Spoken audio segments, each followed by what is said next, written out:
It's kind of disjointed, but it makes sense. But we had to do scenes from different movies, and we experimented with stuff. So I would like some of the actors to get up here. Come on.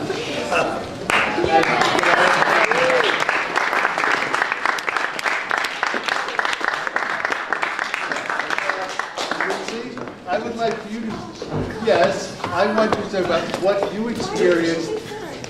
You experienced from stage to suddenly doing screen. Okay. Go. Okay.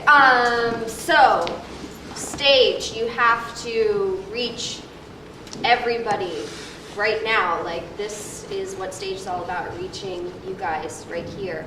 However, when it's film, you're working just with your partner. That is all that matters, is your partner. And then what the director wants, and it can come at you like, Ernie could stop me mid-thought and be like, no, that's not what you need to be doing. You need to be listening. You need to be focused on your partner, and it's all about listening to your partner. And that's important on stage, obviously, as well, but just that intimacy with who you're working with is vital to making truth appear before an audience and before the viewers.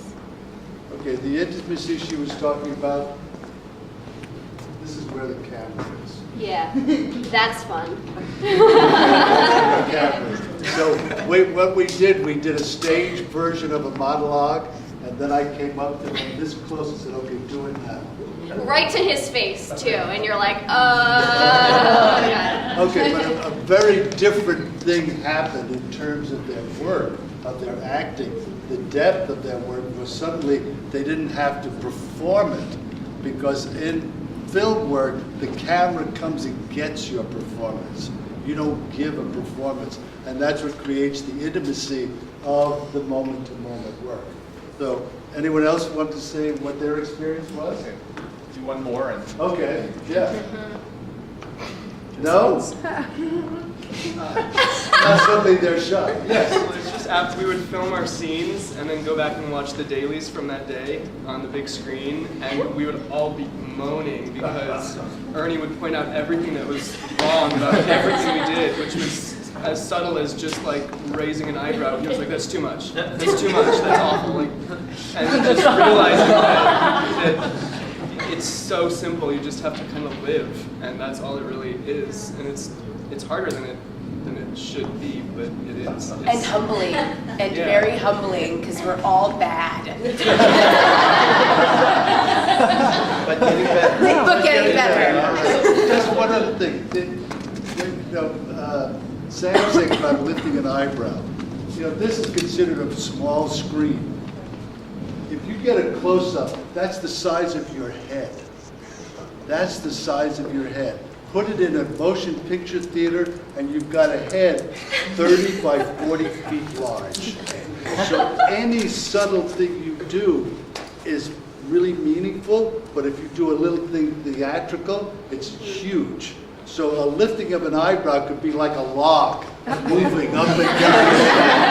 So you have to really maintain what you do. Okay, that's it.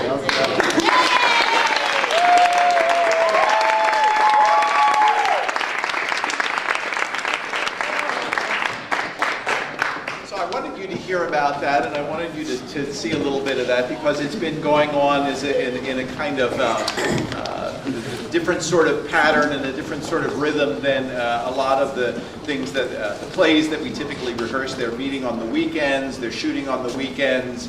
The shooting will actually be wrapped up by early November, and then we'll be editing that. And one of the things I'm really struck by, even in this convocation today, is that what we saw from Enchantment Theater and what we saw from the film acting, that's like the spectrum of what we do, right?